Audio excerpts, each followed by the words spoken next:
Baik, Bapak Ibu, Ayah Bunda semuanya. Sebelum kita mulai, yuk kita luruskan lagi hati kita. Kita luruskan lagi niat kita. Kita tentukan juga hati kita untuk bisa menerima materi pada pagi hari ini.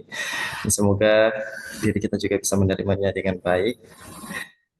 Dan dan sebelum itu juga kita berdoa bersama-sama ya, Bapak Ibu, Ayah Bunda.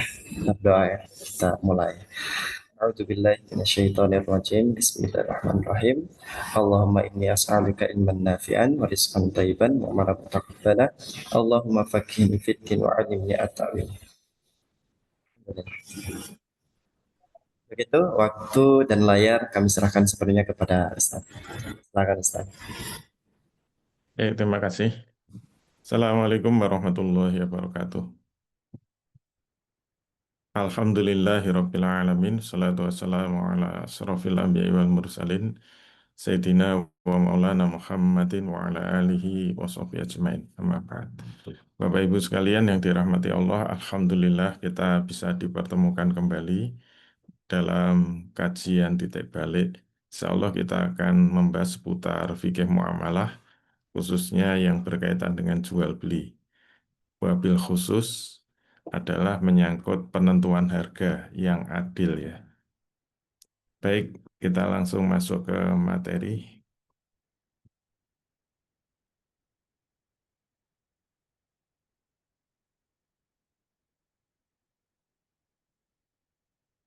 Jadi hari ini kita akan membahas markup dalam jual beli, tentu khususnya berkaitan dengan penetapan harga.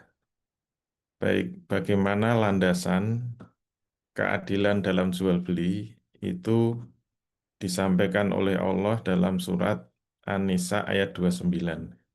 Ini merupakan landasan utama di dalam jual beli. Ya ayyuhallazina amanu la taqulu amwalakum bainakum bil batil illa an takuna tijaratan antara minkum wala taqtulu anfusakum innallaha kana bikum rahima.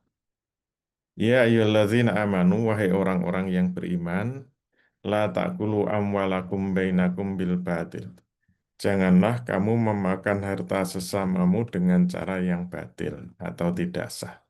Illa antakuna tijarotan, kecuali dengan perniagaan antara dimingkum yang berlaku suka sama suka di antara kamu. Nah, disinilah landasan yang diberikan oleh Allah dalam jual beli. Yang pertama harus sesuai dengan tijaroh. Ini ulama kemudian menjabarkan, menjelaskan yang disebut sesuai dengan tijaroh ini adalah terpenuhinya rukun dan syarat. Itulah jual beli yang sah. Karena lawan dari jual beli yang tidak sesuai rukun dan syarat itu adalah batil atau tidak sah. Itu yang pertama. Kemudian yang kedua antara demingkum. Ada keridhaan dua belah pihak. Nah, keridhaan ini oleh ulama dijelaskan terwujud dalam sigot ijab kabul. Jadi penjelasan ridho, saling ridho di antara dua belah pihak itu terwujud dalam, kalau fikihnya, rukun yang ketiga, yaitu ijab bertemu dengan kabul. Oleh karena itu harga yang adil itu harus harga yang benar-benar keridhaan dari pihak penjual dan pembeli. Nah, bagaimana nanti kalau ada penipuan, ada markup dan sebagainya, maka nanti ada solusinya. Nah, oleh karena itu yang harus kita bahas, jual beli yang sesuai dengan tijaroh yang benar seperti apa, itu harus kembali kepada rukun dan syaratnya. Nah, mungkin ini sudah sering kita bahas, tapi perlu kita perdalam terus. Nah, kita berangkat dari definisi jual beli ya. Al-bai'u huwa mubadalatu malin bimalin ala sabili tamliki antarodin. Nah, ini ujungnya ada antarodin. Jual beli itu adalah tukar menukar harta dengan harta. Mubadalatu malin bimalin. Tukar menukar harta dengan harta ala sabili tamliki yang sesuai dengan yang berfungsi untuk mempermilikkan. Jadi jual beli itu memang tujuannya untuk memindahkan kepemilikan atas dasar saling ridho antara ondin. Jadi kata kuncinya itu memang saling ridho. Nah, saling ridho itu wujudnya seperti apa? Tadi sudah kita sampaikan, saling ridho itu kuncinya pada ijab dan kabul.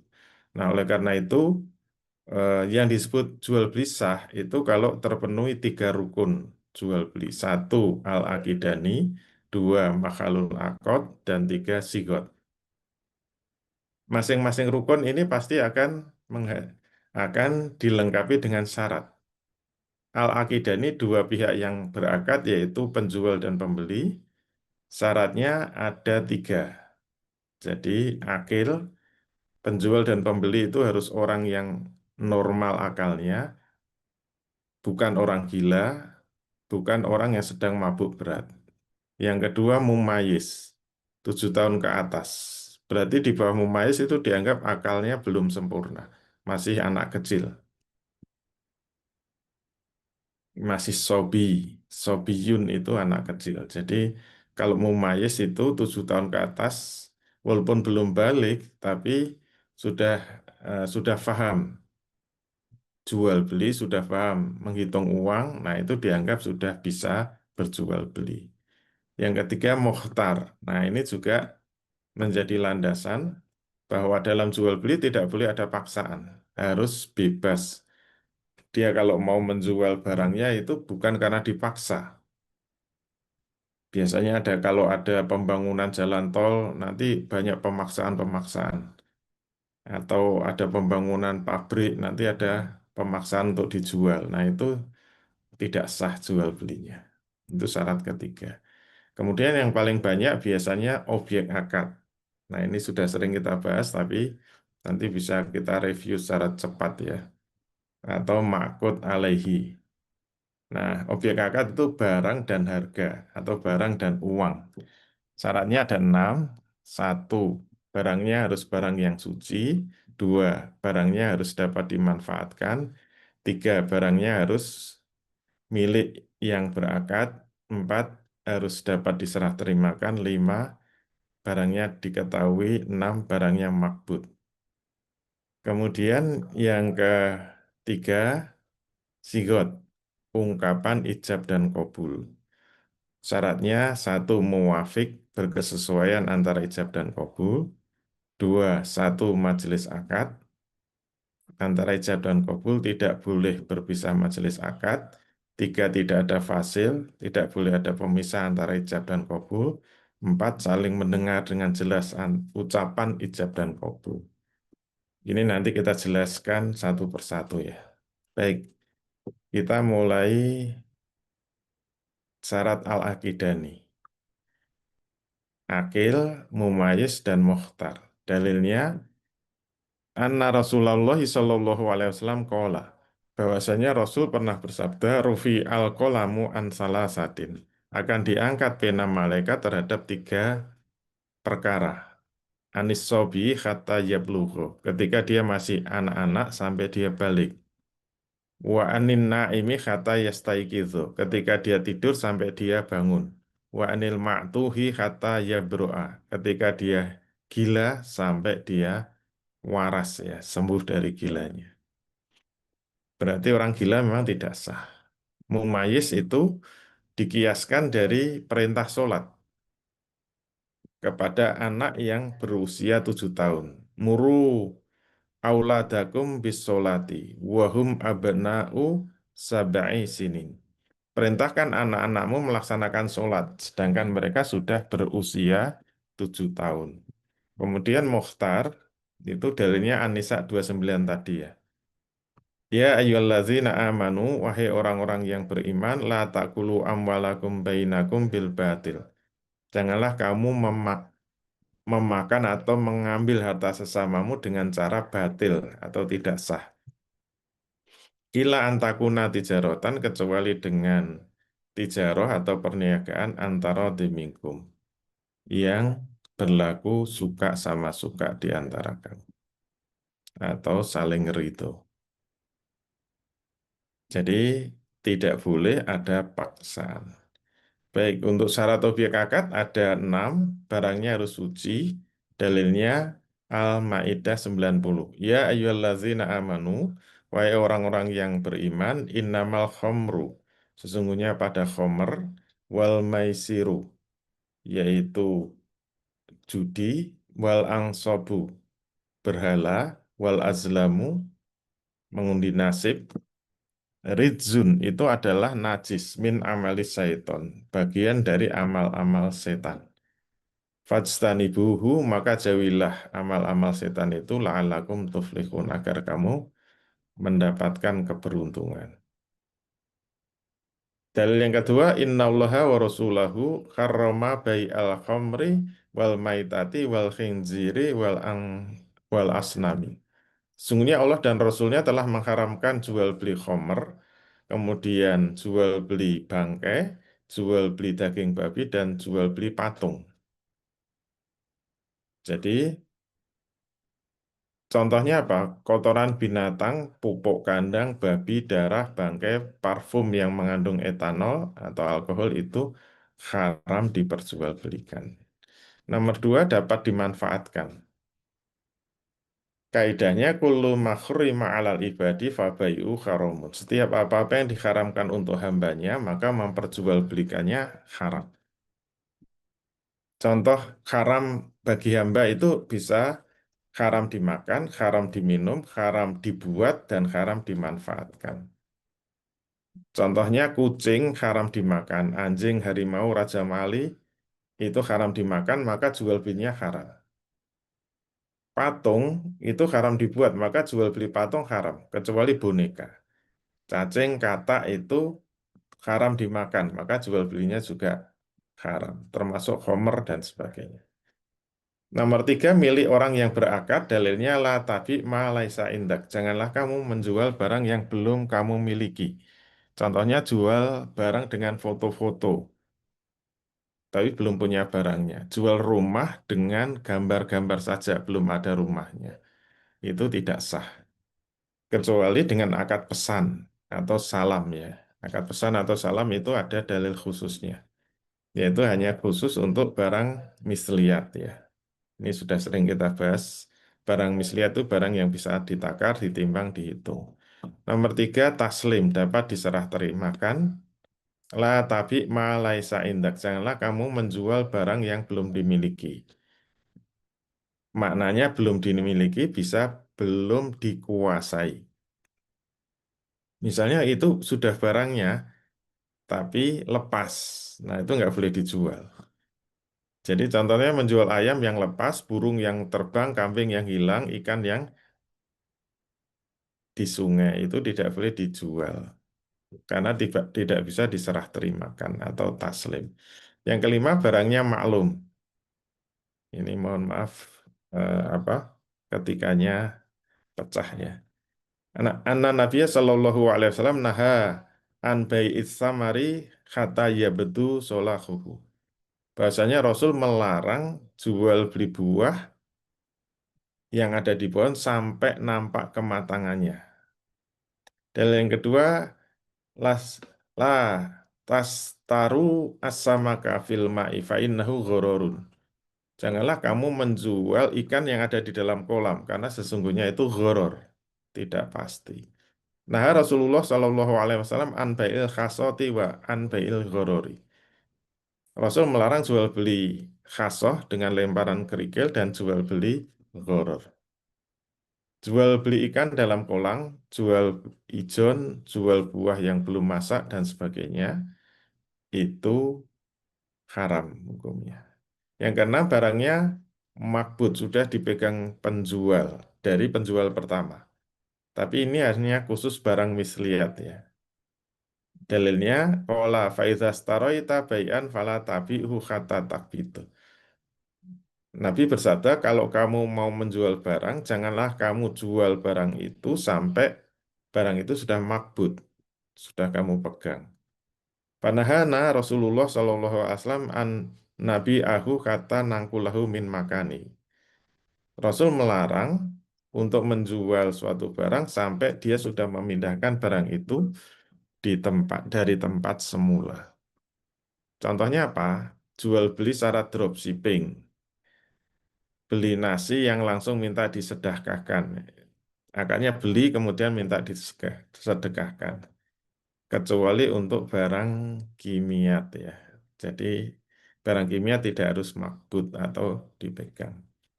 Nah, dalilnya tentang makbut itu barang mislia itu barang yang perlu ditakar, ditimbang, dihitung. Kalau barang kimia tidak perlu ditakar, ditimbang, dihitung. Dalilnya manis taro to'aman bikailin au waznin fala yabi'uhu kata yakbidoh. Barang siapa membeli makanan dengan takaran atau timbangan tertentu, maka janganlah menjualnya lagi sebelum makbut, sebelum menerima barang itu. Manit manit tab manit manib ta'a to'aman fala yabi'uhu kata yastaufiyah. Barang siapa membeli makanan, janganlah kamu menjualnya lagi sebelum kamu makbut. Nah, ini yang tadi disebut sedekah Jumat ya. Kalau akadnya membeli barang kemudian disedekahkan, tidak boleh langsung disedekahkan, termasuk menjualnya sampai dia menerima barang itu atau makbut. Qala Rasulullah sallallahu alaihi wasallam, fa idza staraita bai'an fala tabi'u hatta takbiduh. Rasul bersabda, jika kamu membeli suatu barang, janganlah kamu menjualnya lagi barang itu hingga kamu sudah menerima barangnya. Jadi untuk barang misliat wajib makbut. Sedangkan barang kimia tidak perlu makbut karena ada taksis ya. Ada dalil yang mengecualikan. Dalilnya walam maro'a ibni Umar annahu kana ala bakrin li Umar so'bin. Faqala lahun Nabi sallallahu alaihi wasallam bi'nihi. Faqala Umar huwalaka fastarohu. Summa qala huwalaka ya Abdullah bin Umar fasna bihi masita. Jadi ini ceritanya dulu ada rombongan Nabi dan para sahabat besar. Tahu-tahu Ibnu Umar, jadi anaknya Umar bin Khattab, nyalip gitu. Nah itu kan tidak sopan ya, ada rombongan pejabat, kemudian tahu-tahu nyalip ke depan, yaitu siapa? Ibnu Umar, anaknya Umar, dia naik onta liar ya, anak onta liar. Jadi Bakrin itu onta yang masih muda, Sokbin itu liar ya, sulit dikendalikan. Nah, Rasul tahu bapaknya malu kan, Umar bin Khattab. Nah, untuk menutup rasa malu, Nabi langsung berkata, jadi faqala lahu Nabi Shallallahu Alaihi Wasallam bi'nihi, wahai Umar, jualah onta itu kepadaku saja. Kemudian Umar berkata, huwalaka fastarohu. Ya silahkan itu bisa jadi miliknya. Kemudian onta itu dibeli oleh Rasul. Nah itu dalam posisi masih berada di atas onta.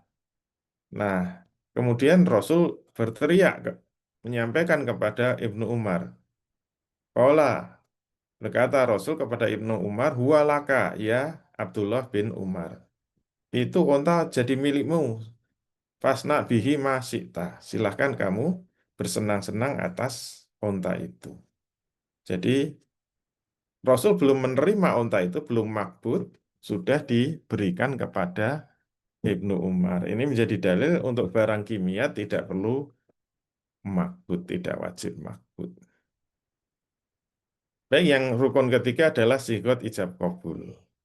Sigot itu apa? Azigotu ya ma yadullu ala ridho bil akti minal ijabi wal qabuli. Jadi sigot itu apa-apa yang menunjukkan keridoan. Nah, terhadap akad, yaitu ijab dan kabul. Jadi orang yang mengatakan saya tawarkan barang ini, handphone ini dengan harga 1 juta, itu berarti dia dalam posisi ridho.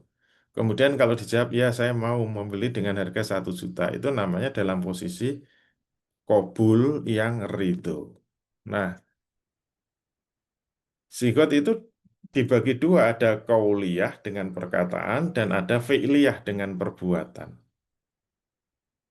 Nah, sigot kauliyah, asigotul kauliyah itu ya al-qaulud dalu ala insa'il akdi warrido. Jadi yang disebut sigot kauliyah itu semua perkataan yang menunjukkan wujudnya akad dan kerelaan. Wujudnya akad itu harus jelas akadnya dan menunjukkan keridoan. Kalau fi'liyah disebut mu'atoh ya. Sighatul fi'liyah atau al-mu'atoh ya fi'lus syai'i talaf talaffuzin minal janibaini au min ahadihima. Sighat fi'liyah atau mu'atoh itu melakukan suatu perbuatan tanpa ucapan apa-apa dari kedua belah pihak atau salah satu pihak yang berakad. Nah, fi'liyah itu bisa tulisan, bisa perbuatan. Itu hukumnya boleh. Kalau tulisan, contohnya kalau di supermarket ya, walaupun yang penjualnya nggak ada, tapi kalau semua barang-barang sudah ada label harganya, itu namanya ijab, penawaran secara tertulis.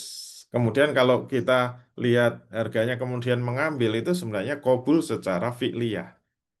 Itu sah ya, sah. Jadi boleh dengan tulisan, boleh dengan fi'liyah. Kaidahnya al-kitabatu kal khitab. Tulisan bisa mewakili lisan. Nah, kemudian syarat sigot tadi ada 4 ya. Muwafik, satu majelis akad, tidak ada fasil, saling mendengar dengan jelas. Contohnya apa? Jika penjual mengatakan, saya jual barang ini dengan harga Rp10.000. Kemudian pembeli mengatakan, saya beli dengan Rp5.000. Itu tidak sah. Karena nggak muwafik, nggak nyambung ucapan penjual dan pembeli. Agar sah harus diulang. Berapa tadi? 10.000. Ya, saya beli dengan harga 10.000. Satu majelis akad, contohnya, jika penjual berkata, saya jual barang ini dengan harga Rp10.000, tapi belum dijawab, pembelinya malah keluar. Tanya istrinya, masuk lagi, kemudian langsung menjawab, ya saya setuju. Nah, itu tidak sah. Agar sah harus diulang lagi. Tadi harganya berapa? 10.000. Ya, saya beli. Nah, itu baru sah karena satu majelis akad. Tidak ada fasil. Contohnya apa? Jika penjual mengatakan saya jual barang ini dengan harga Rp10.000, kemudian pembeli ngajak ngobrol, ngomong sana ngomong ini sini, kemudian baru dijawab ya saya setuju, itu tidak sah. Supaya sah diulang lagi. Tadi harganya berapa? 10.000. Ya saya beli. Nah, tidak boleh ada pemisah atau fasil. Saling mendengar, contohnya saya jual barang ini dengan 10.000, tapi di pasar rame. Nggak dengar, jawabnya keliru, 9.000. Itu tidak sah. Harus diperjelas ucapan ijabnya dan ucapan qabul.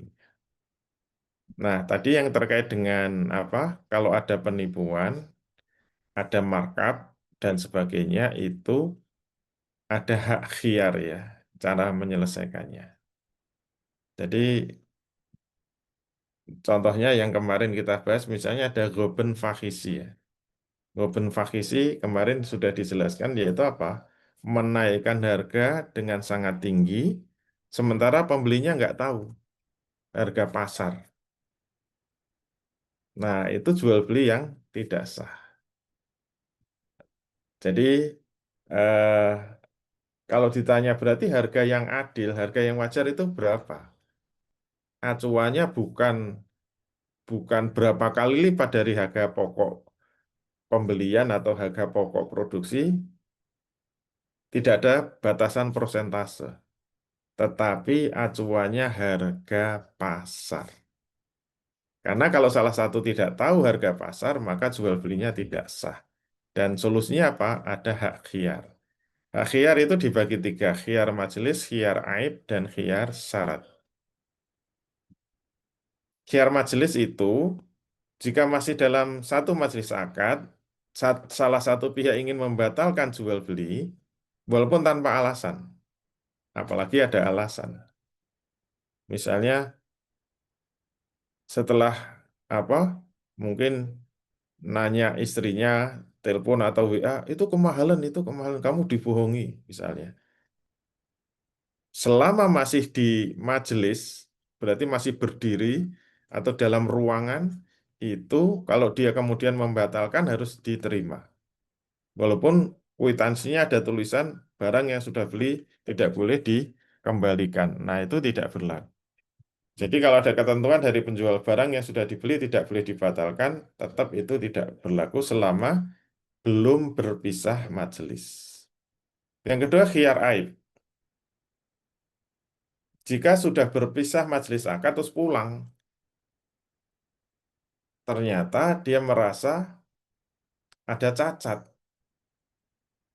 Ini kok harganya normal, padahal cacat. Biasanya kalau cacat harganya langsung jatuh, mungkin tinggal 50%. Wah, ini dibohongi. Nah, ada ketentuan selama belum melewati 3 hari 3 malam, maka kalau dikembalikan harus diterima. Dan tidak boleh ada kompensasi. Misalnya ini ada cacat, saya minta diskon 50%. Itu tidak boleh. Pilihannya terus ridho dengan harga yang kemahalan tadi atau dikembalikan. Barangnya kembalikan, duit kembalikan semua. Yang ketiga, khiyar syarat. Biasanya disebut garansi. Jika kedua belah pihak sepakat penggantian barang yang sudah beli, kalau ada kerusakan atau cacat yang lebih dari 3 hari, misalnya garansinya 1 tahun itu boleh, asal disepakati kedua belah pihak. Nah, ini dalil-dalilnya. Kalau khiyar majelis, anin Nabi Shallallahu Alaihi Wasallam kola al bayyi'ani bil khiyari malam yatafarroko. Nah, sebenarnya dalilnya yang penting sampai di sini. Fa'in sodako wa bayyana burika lahuma bil bayyihima. Wa in kazaba wa katama mukhid qad barokatuhu barokatu bayyihima. Dari Nabi Shallallahu Alaihi Wasallam, beliau bersabda, al bayyi'ani, dua belah pihak yang berjual beli, bil khiyari, punya hak khiyar. Hak khiyar itu meneruskan atau membatalkan jual belinya malam yatafarraqo, sebelum mereka berpisah majelis. Jika keduanya jujur, sama-sama mau menjelaskan cacatnya, maka jual belinya diberkahi. Tapi kalau ada yang menyembunyikan cacatnya, dia berdusta, maka keberkahan jual belinya dicabut. Nah, kalau sudah terlanjur kurang, bagaimana? Idza baya'ta faqul la khilafah. Summa anta fi kulli sil'atin tabta'uha bil khiyari. Salasa layalin. Fa'in rodita fa'amsik. Wa in sakhitta fardudha ala sahibiha. Apabila engkau menjual, katakanlah tidak ada penipuan. Ini tidak ada markup, tidak ada cacat. Kemudian dalam setiap menjual, engkau harus memberikan pilihan 3 malam. Ada hak khiyar 3 malam. Apabila engkau ridho, ambil. Kalau engkau tidak ridho, maka kembalikan. Kalau memang merasa tertipu, merasa kemahalan, atau ada cacat, ini tidak sesuai harga pasar. Maka solusinya apa? 3 hari. Hak khiyar aib. Kemudian garansi tadi ya, dalil umumnya al-muslimu ala surutihim ila sartan harama halalan au akhalla haraman. Kaum muslimin dalam bermualah itu sesuai syarat-syarat yang mereka sepakati. Kecuali syarat yang mengharamkan yang halal atau menghalalkan yang haram. Alhamdulillah selesai. Assalamualaikum warahmatullahi wabarakatuh.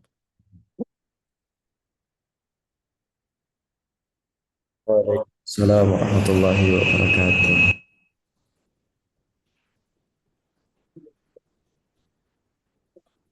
Alhamdulillah, itulah materi sangat luar biasa dari Ustadz. Semoga ini bisa menjadi bekal untuk kita dalam berbisnis ataupun dalam jual beli nanti. Kita sebagai penjual ataupun sebagai pembeli. Baik, Bapak Ibu Ayah Bunda semuanya, sebelum kita masuk ke sesi tanya jawab, sedikit informasi. Nah, dalam sistem jual beli juga kan butuh keyakinan dimanapun kita berada, baik kita dalam berbisnis ataupun di kantoran, kita semua butuh kepercayaan ataupun keyakinan. Kita harus yakin dan percaya gitu. Nah, kadang-kadang Bapak Ibu Ayah Bunda semuanya, sehat, kaya, mulia, itu berawal dari keyakinan yang benar gitu. Nah, di balik keyakinan ini ada apa sih? Gitu. Apa kekuatan di balik keyakinan ini sehingga orang mengatakan bahwa sehat, kaya, dan juga mulia itu berawal dari keyakinan yang besar. Nah, insya Allah nih, bagi Bapak, Ibu, Ayah, Bunda yang ingin mengetahui kenapa sih gitu kan, ada apa sih di balik keyakinan itu, pada tanggal 29 sampai 30 Agustus, hari Sabtu sampai hari Minggu pekan depan banget nih, insya Allah dari Titik Balik sudah menyediakan kelas eksklusif The Power of Belief. Itu akan kita kupas tuntas terkait dengan kekuatan dibalik dari kepercayaan kita, keyakinan kita, kepada siapa kita harus yakin gitu, dan kepada siapa kita harus percaya gitu. Ada apa di balik semua itu? Nah, insya Allah pada tanggal 29 sampai 30 April itu kita akan dipersemai oleh Ustadz Aris Ahmad Jaya, seorang founder dan juga motivator nasional nasional ABCO. Nah, itu pun insya Allah akan dilaksanakan pada pukul 5.30 waktu Indonesia Barat. Mohon maaf. Iya, pada 29 sampai 30 Agustus. Sabtu sampai Ahad pekan depan banget insya Allah. Baik, terima kasih Ibu. Seperti itu. Jadi bagi Bapak Ibu, Ayah Bunda yang ingin bertanya-tanya lebih jelas lagi terkait dengan kelas tersebut, insya Allah bisa ditanya langsung kepada Kadira. Itu sudah dikirim oleh Kadira link pendaftarannya, dan juga bisa bisa juga tanya-tanya kepada adminnya, kepada Kadira. Seperti itu. Nah, mungkin di benak Bapak Ibu sudah banyak sekali pertanyaan. Nah, apa pertanyaannya terkait jual beli, harga markup dalam batasan jual beli? Saya berikan kesempatan bagi Bapak Ibu yang ingin bertanya, kita berikan terlebih dahulu dua ya, dua penanya dulu terlebih dahulu ya. Bagi yang mau bertanya silakan dirasakan. Oh, sudah ada, Masya Allah. Baik, Ibu Lilis, yang pertama silakan. Silakan dibuka dulu mic-nya.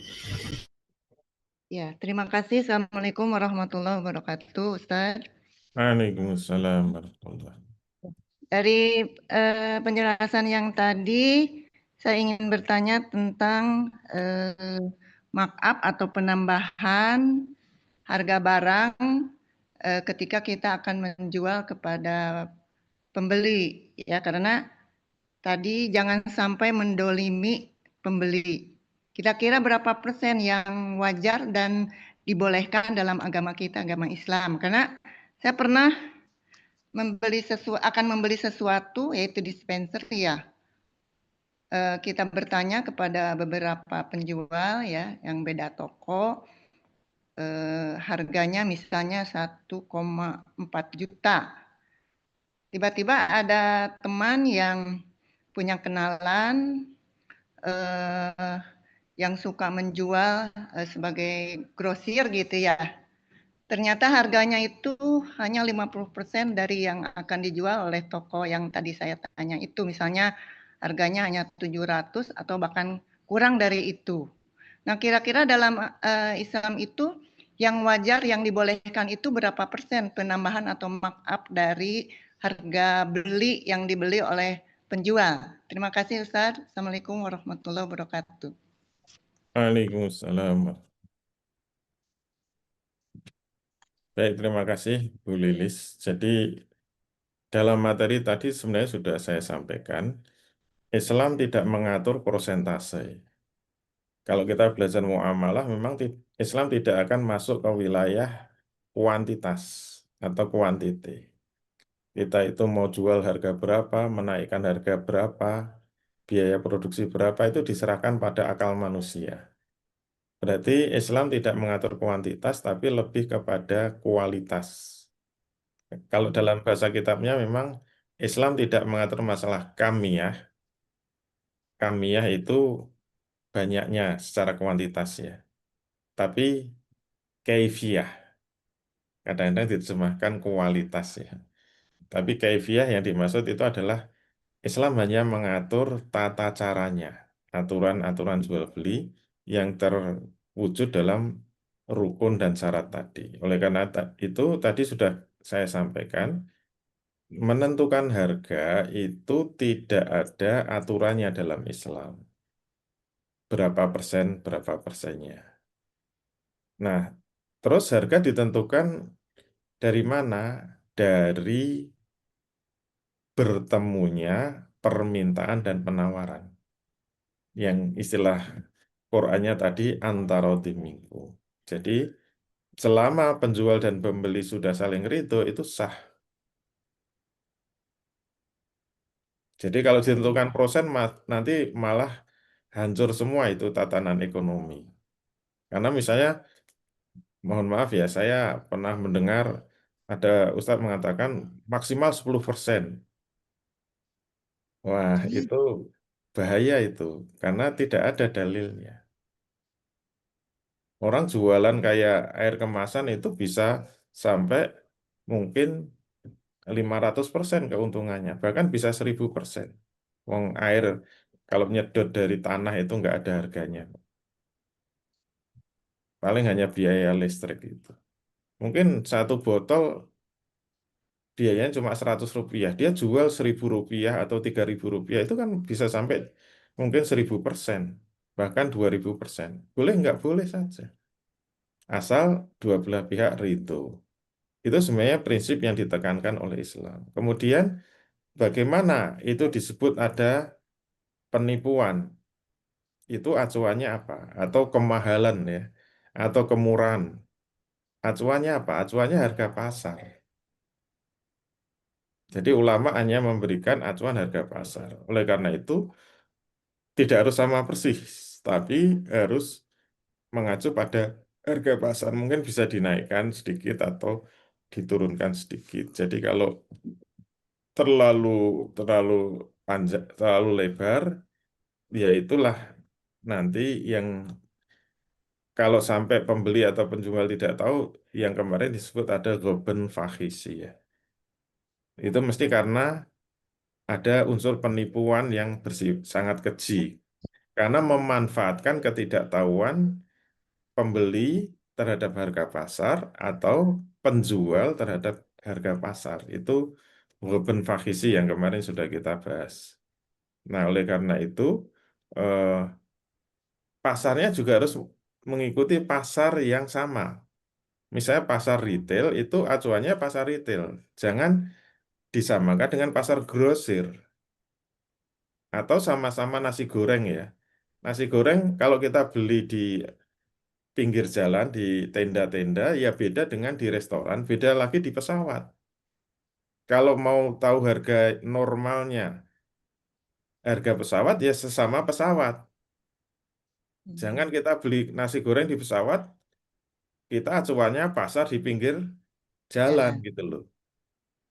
Nanti satu porsi nasi goreng di pesawat 100.000. Marah-marah, ini di pinggir jalan cuma 10.000 gitu. Saya khawatirnya pramugarinya tersinggung. Nanti ya kalau ibu mau beli di pinggir jalan silahkan. Nanti dibukakan jendela gitu. Selalu cari pinggir jalan. Kalau di restoran dia sesama restoran. Kalau pinggir jalan sesama pinggir jalan. Kalau retail sesama retail. Kalau grosir ya sesama grosir. Itu tuntunan Islam secara kualitatif hanya seperti itu. Jadi tidak menentukan kuantitasnya, tapi kualitasnya. Begitu ya. Oh, Terima kasih Ustadz, jazakallah khair. Sehat amin. selalu. Amin wa iyyakum. Baik, terima kasih Ustaz. Terima kasih Bu Lilis juga. Selanjutnya ada Ibu Asti dari Bandung. Silakan Ibu, buka dulu ya Bu.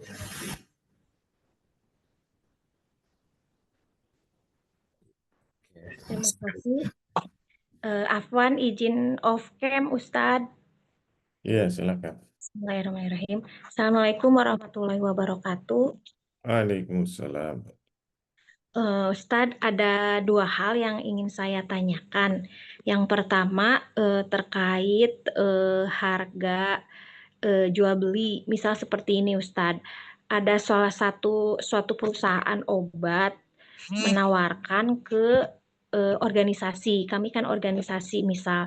Nah, dari obat itu kalau misalkan bisa keluar sebulannya itu 100 box. Nah, harganya itu jadi yang awalnya misal 50.000 jadi bisa 30.000. Nah, bagaimana caranya untuk mensiasati agar jual beli ini sah terhadap anggota ketika ada suatu perusahaan yang menawarkan ke organisasi agar keluar 100 box namun harganya murah. Nah, bagaimana apakah tetap harganya ke anggota itu 50.000, nanti 20.000-nya untuk keuntungan organisasi atau seperti apa Ustadz baiknya? Nah, berhubung untuk apa namanya untuk tabungan bukan tabungan ya untuk keuntungan juga organisasi begitu karena kami organisasi membutuhkan biaya untuk operasional dan lain sebagainya sehingga ada penawaran dari produk-produk untuk seperti itu. Nah, bagaimana untuk eh, me- me- menentukannya harga ke anggota begitu yang pertama. Kemudian yang kedua tentang arisan, Ustadz kan di sini ada dua pendapat. Ada yang boleh arisan dan ada yang tidak boleh arisan. Mohon pencerahannya, yang lebih baik yang mana yang bisa diikutin Ustadz karena kan kami bingung yang ini boleh ada alasannya, terus yang kedua tidak boleh ada alasannya. Nah, ini yang lebih lebih lebih baiknya yang seperti yang mana gitu agar bisa diikuti jadi tidak bingung gitu Ustadz. Mungkin itu pertanyaan dari saya Ustadz. Jazakallah khairan khosiron. Berkah barokah sehat selalu. Wassalamualaikum warahmatullahi wabarakatuh. Baik, terima kasih. Jadi yang pertama masalah eh, penjualan obat kepada organisasi ya. Jadi yang ditanyakan tadi itu sebenarnya masuk kategori eh, akad makelaran atau samsaroh ya. Jadi makelaran itu boleh saja. Asal akadnya jelas, pihak-pihaknya juga jelas. Siapa yang berakad? Misalnya saja apa antara produsen obat dengan organisasi. Nah, organisasi itu kan ada PIC-nya ya, ada pengurusnya yang mewakili organisasi. Nah, silakan berakad. Nah, karena samsoroh itu membolehkan adanya fee bagi makelarnya. Cuma samsoroh itu memang paling luas. Fee itu bisa 5 kemungkinan. Bisa fee dengan upah yang pasti, nominal yang fix, bisa persen dari keuntungan, bisa persen dari keseluruhan barang, bisa markup sendiri, bisa menaikkan harga sendiri, bisa juga kombinasi. Nah, kalau sudah ada kesepakatan, berarti jelas siapa pihak yang menjadi apa makelarnya, siapa yang menjadi penjualnya. Nah, kalau memang organisasi mau jadi makelar, ya silahkan. Dia berhak mendapatkan keuntungan karena jasanya menjadi makelar. Nah, keuntungan masuk organisasi. Kemudian organisasi mendapatkan keuntungan untuk apa ya? Silahkan dikembalikan pada aturan organisasinya. Seperti itu ya. Baik, yang kedua masalah arisan. Jadi kalau kita belajar fikih muamalah itu kita tidak akan menghukumi merek atau istilah atau lembaga ya. Misalnya kita tidak bisa menghubungi bank itu halal apa haram, tidak bisa. Arisan halal apa haram, tidak bisa. Jadi kita belajarnya kan eh, satu persatu fikihnya. Makanya kalau mau belajar bisnis syariah itu harus tertib, eh, harus urut satu akad demi satu akad. Kalau di kelas saya kan biasanya mulai dari bab jual beli kayak tadi. Setelah itu bab jual beli kredit, nanti sendiri lagi. Terus nanti ada bab jual beli pesanan. Terus ada bab jual beli pesan dengan pembuatan. Terus nanti ada bab makelaran, ada bab ijaroh, ada bab syirkah. Nah, kalau sudah ngerti basicnya itu, nanti tinggal bisa menghukumi. Jadi jangan sampai kita terjebak dengan arisan halal atau haram, tapi harus tahu arisan itu sebenarnya akad apa. Terus dilihat rukun dan syaratnya terpenuhi atau tidak. Urutannya selalu begitu. Misalnya arisan itu sebenarnya akad utang piutang secara berjamaah. Nah, karena itu akad utang piutang atau qard, syarat qard harus dilihat rukun dan syaratnya. Yang paling penting dalam qard itu apa? Uang yang diterima dengan uang yang diberikan harus sama. Kalau dia itu harus setiap bulan bayar 1 juta, 1 juta sampai 1 tahun, berarti nanti dapatnya harus 12 juta. Tidak boleh kurang, tidak boleh lebih. Kalau ada kurang atau lebih berarti itu riba. Kena hadis kullu qardin jarro manfaatan bahwa riba. Setiap utang piutang yang menghasilkan manfaat itu riba. Nah, kita nggak bisa menghukumi arisan halal atau haram. Yang bisa kita hukumi kalau arisan itu ada kelebihan yang diterima atau ada pengurangan yang diterima itu haram karena muncul riba. Nah, caranya menjawab itu. Seperti kalau ada orang tanya, jualan di marketplace boleh enggak? Nggak bisa dijawab. Dilihat fakta prakteknya. Karena bisa saja halal, bisa saja haram. Maka yang paling penting itu selalu belajar apa? Rukun dan syarat. Kalau saya mengajar itu biasanya 3 yang harus dipegang. Yang pertama ta'arifnya, definisi akadnya. Yang kedua rukunnya. Yang ketiga syaratnya. Kalau itu kepegang, nanti tinggal satu persatu jual beli, sewa menyewa, kemudian sirkah. Dan bisnis itu tidak akan lepas dari akad-akad tadi. Mau istilahnya aneh-aneh kayak dropshipping, nanti ada affiliate, itu hanya istilah. Pasti nanti prakteknya nggak lepas dari apakah itu jual beli atau makelaran, atau itu apa sirkah, nggak akan lepas dari, kalau saya itu menghitung 16 akad saja sebenarnya sudah cukup.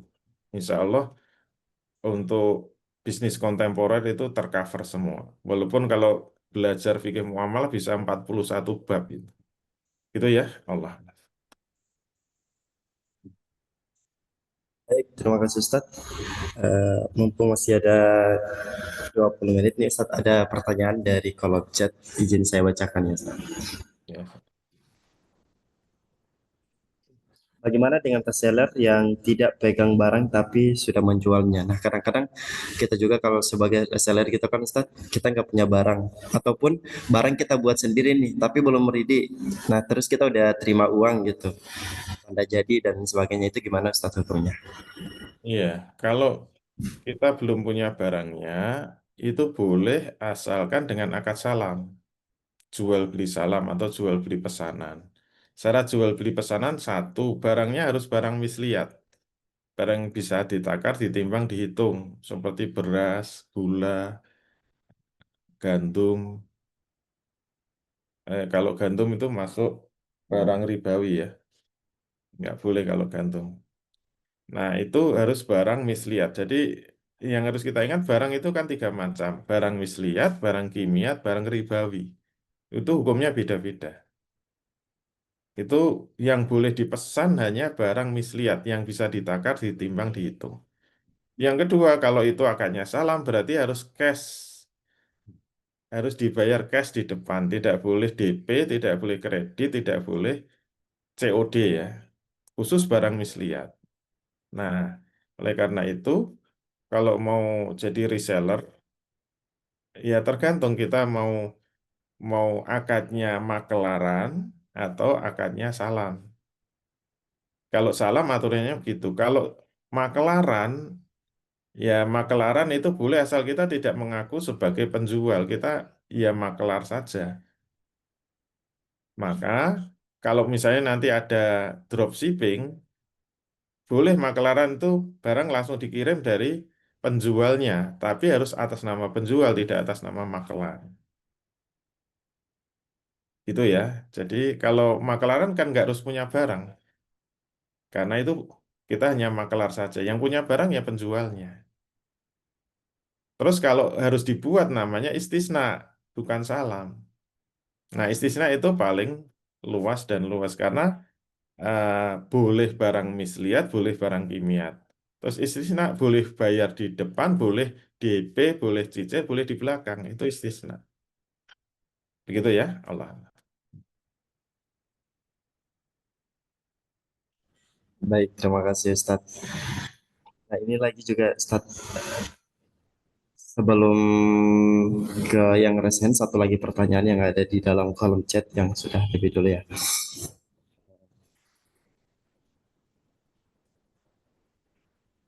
Bagaimana hukumnya kalau kita membeli pupuk kandang buat tanaman padahal barang tersebut najis, Ustadz? Ya, harus dipastikan pupuk kandang itu sudah menjadi kompos. Kalau kompos itu sudah bukan barang najis. Kompos itu, kalau dalam fikih, najis itu bisa hilang kenajisannya kalau sudah berubah warna, berubah bau, dan berubah rasa. Harus dijilat-jilat ya enggak ya.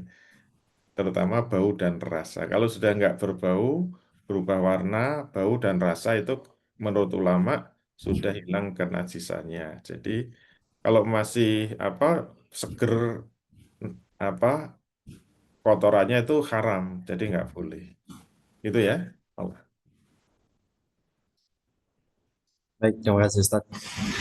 Oke, selanjutnya kita akan beralih ke yang resen terlebih dahulu. Bapak Kasar, kepada Bapak dipersilakan Bapak. Silakan dibuka mic-nya, Bapak.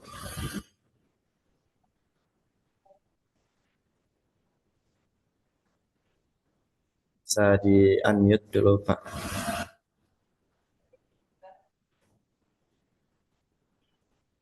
Ya Pak, udah muncul ya Pak.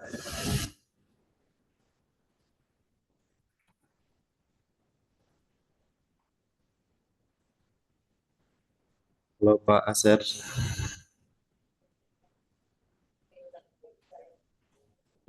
Udah ya Pak.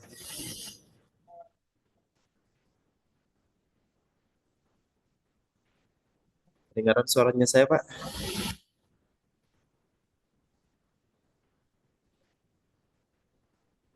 Sembari menunggu Bapak Aser untuk buka mic-nya, kita ke Mbak Cahyani Lahai.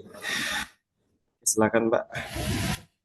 Mumpung masih punya waktu nih, Mbak.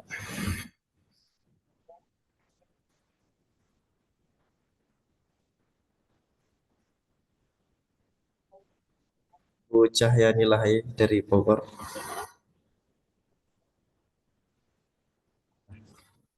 Ya, oke. Makasih.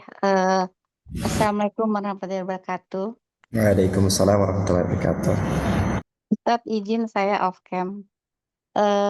Yang saya tanyakan gini Ustadz, sebagai mediator atau broker dari properti, yang umumnya itu kan presentasi untuk fee yang kami terima. Nah, bagaimana kalau dia bukan presentasi tapi dari pihak penjual maunya net? Misalkan contoh, oke, saya maunya net ke saya 1 M gitu ya. Tapi biaya-biaya pajak saya, penjual atau notaris atau fee kamu dan sebagainya itu terserah aja dihitungkan saja. Tapi saya mau terimanya net 1 M. Nah, kembali kedua dari pihak pembeli juga sama. Oke, saya nggak mau pusing deh. Tolong bantu hitungin pajak-pajaknya deh. Untuk pajak pembeli maupun atau notaris dan sebagainya. Nah, itu tolong dihitungin. Nah, katakanlah setelah saya hitung-hitung itu nilainya ada biaya pajak pembeli, penjual, dan fee saya itu senilai 1,5 M ya. Jadi kan 500 itu biaya-biaya dan sebagainya, dan fee gitu ya. Nah, yang 1 M itu kan yang net yang sesuai kesepakatan yang kita udah tanda tangani bersama dengan pihak, penjual. Nah, seperti ini bagaimana Ustadz? Terima kasih. Assalamualaikum warahmatullahi wabarakatuh. Waalaikumsalam. Ya, terima kasih Bu Cahyani. Jadi sebenarnya tadi sudah ada yang menanyakan berkaitan dengan makelaran ya. Sudah kita sampaikan, fee makelaran itu paling luas dan luas. Jadi bisa dipilih 5 kemungkinan. Yang pertama itu dengan fee yang pasti, fix. Misalnya kalau bisa jual rumah, fee-nya 10 juta, itu namanya fix. Mau harganya berapa, pokoknya 10 juta. Yang kedua, persen dari keuntungan. Jadi misalnya 5% dari keuntungan. Kalau harganya 1 miliar, harga pokok produksinya dijual 1,2 miliar, berarti keuntungannya 200 juta. Nah, bisa 5% dari 200 juta. Yang ketiga bisa persen dari seluruh harga barang. Kalau laku 1 miliar, dapat 2,5% misalnya. Ya, dia bisa dapat 25 juta.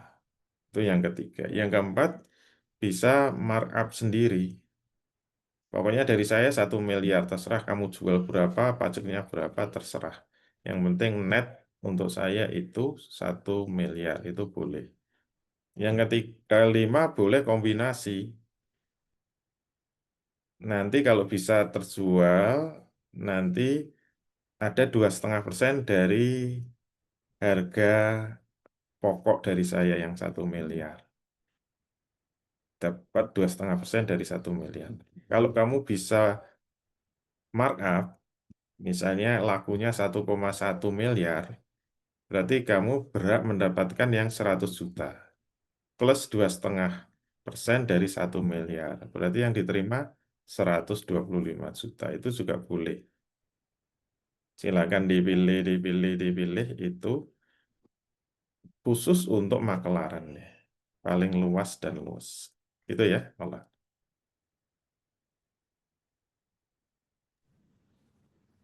Baik, terima kasih Ustadz. Satu lagi pertanyaan terakhir pada pukul 6.50 dari Asir. Udah bisa Pak? Udah bisa di unmute?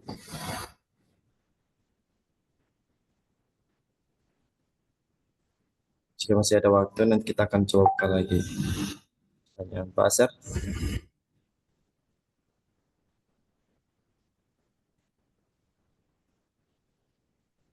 Udah nggak lesen lagi. Oke. Bu Lisa, dipersilakan Bu. Di unmute. Oke. Assalamualaikum warahmatullahi wabarakatuh. Waalaikumsalam warahmatullahi. Ustadz, saya kan pedagang ya di pasar. Kemudian tuh misalnya yang saya jual belikan itu pulsa, token listrik, atau pakai data dan lain sebagainya. Kemudian misalnya pulsa itu pulsa 50.000, ketika saya jual cash di lapak itu saya bikin harga misal 53.000. Tapi ada kasus-kasus di mana teman-teman pasar itu karena punya WA saya, mereka minta ketika saya sedang tutup gitu Ustaz misalnya. Jadi mereka tidak bayar secara langsung. Kemudian saya terapkan nilai tambahan, misalnya kalau minta di rumah mohon maaf harganya berbeda misalnya gitu. Tadinya mungkin pulsa 50 itu 53, saya bikin misalnya ketika minta di rumah saya bikin harganya 55.000, atau bahkan misalnya kalau pulsa listrik misalnya kalau cash biasanya 55, saya up jadi 60 begitu Ustadz. Apakah itu tidak apa-apa ya Ustadz? Saya khawatir juga karena secara tidak langsung kan saya menambahkan harga jual, tapi satu akad saya ucapkan, mohon maaf kalau belinya dari rumah harganya 60 ya Pak pulsanya begitu. Gimana jawabannya Ustadz? Terima kasih kesempatannya Kak. Assalamualaikum warahmatullahi wabarakatuh. Waalaikumsalam. Baik, terima kasih Bu Lisa. Jadi kalau kita membahas jual beli kredit itu sebenarnya kalau masih dalam penawaran itu banyak harga itu boleh. Misalnya kita mengatakan ini kalau dibeli cash 100.000, kalau kredit sebulan 110.000, kalau 2 bulan 120.000 itu boleh selama masih penawaran. Terus nanti akadnya harus pada satu harga saja. Saya mau milih 110.000 kredit 1 bulan itu boleh. Dan setelah akad nanti harga sudah nggak boleh berubah lagi, walaupun nanti bayarnya mundur-mundur, tetap nggak boleh kena denda. Itu pembahasan jual beli kredit. Kasusnya sama dengan polisa. Jadi kalau di pasar itu 53.000, kalau di rumah 55.000. Itu kan penawaran ya. Nanti kalau ternyata dia belinya di rumah ya kena harga yang 55.000. Nah, itu boleh saja. Itu ya. Oh, oke. Jazakumullah Ustadz. Assalamualaikum. Waalaikumsalam. Syukur. Ustadz, satu pertanyaan terakhir dari Pak Asir yang dari tadi udah resen Ustadz. Ya, Ustadz. Kebetulan sudah ada di kolom chat. Mohon maaf ya Pak Asir. Pertanyaan pertama Ustadz, seorang supplier, seorang karyawan sebagai purchasing, bolehkah mendapatkan fee dari supplier? Dan yang kedua, jual beli kucing, kotoran untuk pupuk, cacing juga, bagaimana solusinya agar bisa halal Ustaz? Iya. Kalau karyawan itu statusnya sebagai pegawai tetap dan dia sudah digaji, kalau dia melaksanakan tugas, kemudian misalnya tugasnya adalah eh, melakukan pengadaan ya, belanja, pengadaan barang untuk kantornya. Nah, kalau dia sampai mendapatkan fee, itu kalau diambil sendiri itu hukumnya haram. Tapi kalau fee itu diberikan kepada perusahaannya itu boleh. Jadi kalau sampai diambil sendiri itu Spanyol namanya, separuh nyolong. Itu tidak boleh. Yang kedua, jual beli kucing, kotoran, pupuk, cacing, bagaimana solusinya? Kalau jual beli kucing haram ya haram, nggak bisa. Tapi kalau dikasihkan nggak apa-apa. Ya jangan bisnis kucing gitu loh. Kalau punya kucing banyak ya kasihkan, nggak bisa dijual. Kalau kotoran tadi, untuk pupuk solusinya jadikan kompos dulu. Yang bisa dijual itu kalau sudah hilang bau, rasa, dan warna. Kalau cacing itu hanya boleh untuk obat-obatan. Tapi kalau untuk kosmetik tidak boleh. Karena cacing itu barang yang termasuk hewan yang haram dimakan. Tapi kalau untuk obat tipes itu boleh jual beli cacing. Itu ya, Allah.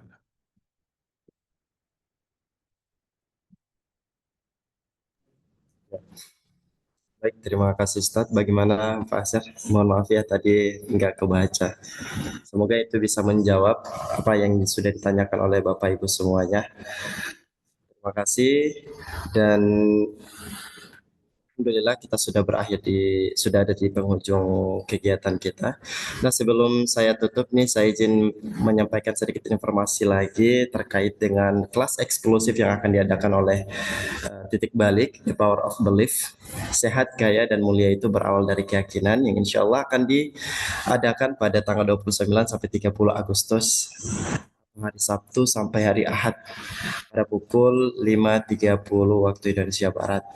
Pekan depan ya, insya Allah pekan depan bapak-bapak ibu-ibu semuanya. Nah, bagi bapak-bapak ibu-ibu yang mau bertanya-tanya silahkan dilihat, sudah dikirim oleh admin ke kolom chat, ada Kadira yang sudah kirim link pendaftarannya dan juga udah kirim ada nomornya juga, bisa tanya-tanya bapak ibu semuanya. Karena kita yakin selama kita hidup kita butuh yang namanya keyakinan kita, kepercayaan, baik itu antar jual beli kita dalam bisnis, dalam karyawan ataupun atasannya dan lain sebagainya. Nah, seperti itu Bapak Ibu Ayah Bunda. Nah, sebelum kita tutup,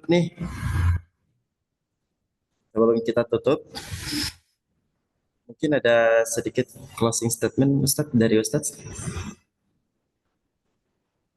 Baik, terima kasih. Alhamdulillah untuk materi markup dalam jual beli sudah kita selesaikan. Semoga kita bisa memahami tentang jual beli yang adil itu yang pertama apa? Harus terpenuhi rukun dan syaratnya. Kemudian yang kedua tidak ada penipuan, tidak ada markup yang terlalu jauh dari harga pasar. Jadi penentuan harga itu ketentuan dalam syariat tidak jauh-jauh dari harga pasar. Boleh lebih tinggi, boleh lebih rendah. Kemudian yang ketiga kalau ada unsur penipuan, markup yang sangat kecil atau fakhisi tadi, itu masih ada solusi dari Islam, yaitu ada hak khiyar. Baik khiyar majelis, khiyar aib, maupun khiyar syarat. Nah, semoga bisa difahami. Terima kasih, semoga bermanfaat. Tetap semangat, semoga bisnis kita barokah, fid dunya wal akhirah. Walafu minkum, billahi taufiq wal hidayah. Assalamualaikum warahmatullahi wabarakatuh. Waalaikumsalam warahmatullahi wabarakatuh. Terima kasih sekali lagi Ustadz atas ilmu yang sudah dibawakan. Ini akan menjadi jariah bagi kita dan juga insya Allah ini akan bisa bermanfaat bagi kita semua. Dan terima kasih juga Ayah Bunda Bapak Ibu yang sudah berkenan hadir, bahkan sudah bertahan sampai pukul 6.58, dikit lagi mau jam 7. Terima kasih saya ucapkan sekali lagi. Maka dari itu kita akan tutup Zoom kita pada pagi hari ini. Yuk kita sama-sama melafazkan hamdalah. Alhamdulillahirabbil alamin, dan kita sempurnakan dengan doa kafaratul majelis. Subhanakallahumma bihamdika asyhadu an la ilaha illa anta astaghfiruka wa atubu ilaik. Jangan lupa pekan depan banget ada kelas eksklusif Bapak Ibu, Ayah Bunda semuanya. Oke. Bunda.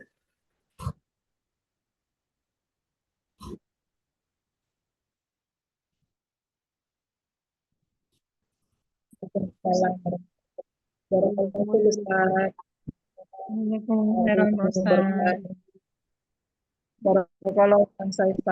wabarakatuh. Terima kasih lagi Ustaz dengan ilmunya.